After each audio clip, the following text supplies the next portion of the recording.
El equilibrio ácido-base va muy en relación con los líquidos corporales, ¿sí? Los líquidos corporales en general, pues nosotros sabemos que están compuestos por distintos elementos que tienen que ver con proteínas, tienen que ver con iones, que tienen que ver con átomos que van interactuando entre sí para poder generar una homeostasis a nivel celular. Entonces, para nosotros poder mantener un equilibrio, también necesitamos de otros elementos como el hidrógeno para poder llevar un pH, llevar un nivel de acidez y un nivel de alcalinidad que hace que la homeostasis, perdón, del cuerpo se lleve a cabo sin ninguna complicación. Entonces, hay que reconocer una cosa aquí muy importante. Como nosotros sabemos que la mayoría del cuerpo humano está compuesto por agua, ¿sí? El agua en sí una, viene a ser una base, ¿sí? Una base que nos permite mantener un cierto nivel de alcalinidad, ¿sí? De tal manera de que aunque tengamos cantidades elevadas de hidrógeno o cantidades elevadas de otros elementos, el agua actúa como algo que conocemos como un buffer, ¿de acuerdo? Sin embargo, eso no quiere decir que el agua por sí sola sea capaz de mantener esos niveles, ¿sí? Entonces, dentro del agua vamos a encontrar átomos de hidrógeno, que esto es parte del equilibrio ácido-base, los cuales, de acuerdo a su concentración, tienen un efecto directo sobre la variación del pH. ¿Esto qué quiere decir? Que entre mayor cantidad de hidrógenos en la sangre, mayor cantidad de acidez, o sea, una mayor cantidad de pH, es decir, una mayor cantidad de acidez, ¿sí? Y un pH más ácido. Muy bien, entonces, en ese sentido, pues de ahí viene pues la palabra pH, ¿no? El potencial de hidrógeno. El potencial de hidrógeno que si ustedes se fijan, entre más hidrógenos tengamos, el pH empieza a bajar. Y mientras menos iones de hidrógeno tengamos en la sangre, el pH empieza a subir. Esto es a través de, y si lo alcanzamos a explicar posteriormente, esto corresponde justamente a un algoritmo inverso. Es decir, vamos a hacer como un tipo de cruce. Entre más iones de hidrógeno, menor pH, y entre mayor cantidad de hidrógenos, menor pH, y entre mayor cantidad de hidrógenos, menor pH. Pero ¿de dónde viene esto? Bueno, como ya habíamos comentado, el agua es el principal buffer, es el principal amortiguador, ¿sí? Es el preámbulo, pues, que nos ayuda a nosotros a identificar, ¿sí? Eh, cuáles van a ser, o posiblemente cuáles van a ser los elementos en los cuales el pH puede modificarse. Hay que entender entonces, pues, la estructura molecular del agua. El agua, como nosotros sabemos, a través de la fórmula, el agua está compuesta por una fórmula que se llama H2O. Eso significa, tenemos dos iones de hidrógeno y un ion o un átomo de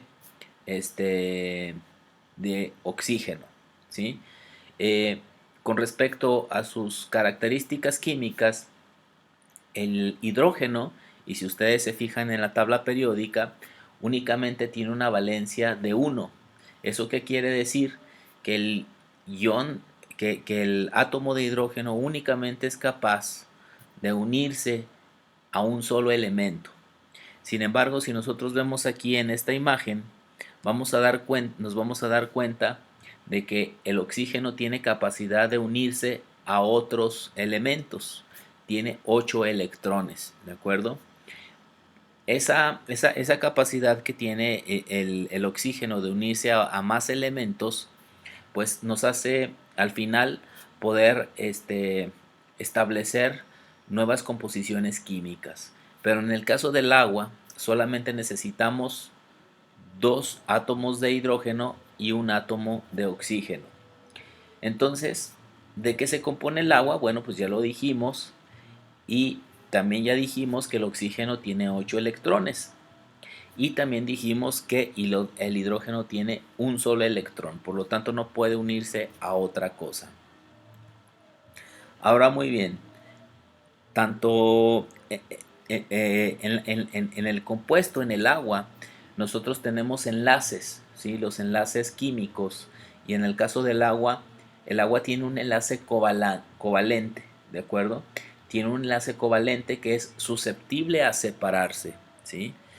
Entonces, si nosotros imaginamos a un átomo de, a un átomo de oxígeno que está combinado con dos átomos de hidrógeno, estos dos átomos de hidrógeno son capaces de dividirse del oxígeno, ¿sí? Esos átomos de hidrógeno se pueden separar, ¿sí? Por un lado, podemos tener un átomo solito de hidrógeno y un átomo que está compuesto por un átomo de oxígeno y un átomo de hidrógeno, ¿de acuerdo? Entonces, cuando nosotros separamos este enlace del agua, eh, estas dos variantes adquieren un nuevo nombre y unas nuevas capacidades químicas, ¿sí? Por un lado, cuando nosotros separamos al ion de, cuando nosotros separamos al átomo de hidrógeno, este átomo se convierte en un hidrogenión. Se convierte en un hidrogenión porque tiene una carga positiva, ¿de acuerdo? Y este hidrogenión, al final de cuentas, es el que nos va a marcar, ¿sí?, los niveles de acidez. Y por otro lado tenemos el ion hidroxilo. El ion hidroxilo, que está compuesto, como habíamos dicho, de un átomo de oxígeno y un átomo de hidrógeno, le confiere una carga negativa. Esta carga negativa, esta característica química que tiene este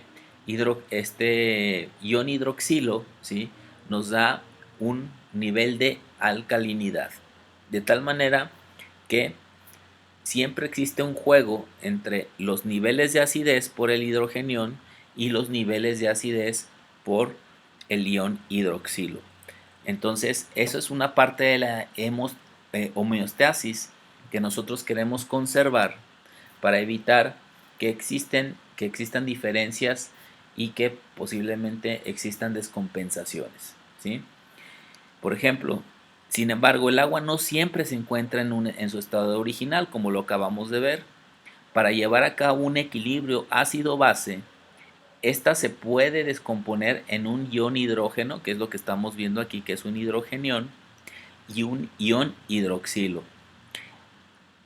En el caso del hidrógeno, ese hidrógeno pierde el electrón, ¿sí? Y al perder el electrón, automáticamente le confiere una carga positiva. Pero en el caso del ion hidroxilo, ese electrón no se pierde porque sigue unido al átomo de oxígeno. Y por lo tanto, como nosotros sabemos que el electrón tiene una carga negativa, automáticamente vemos aquí que el ion hidroxilo conserva esa carga negativa.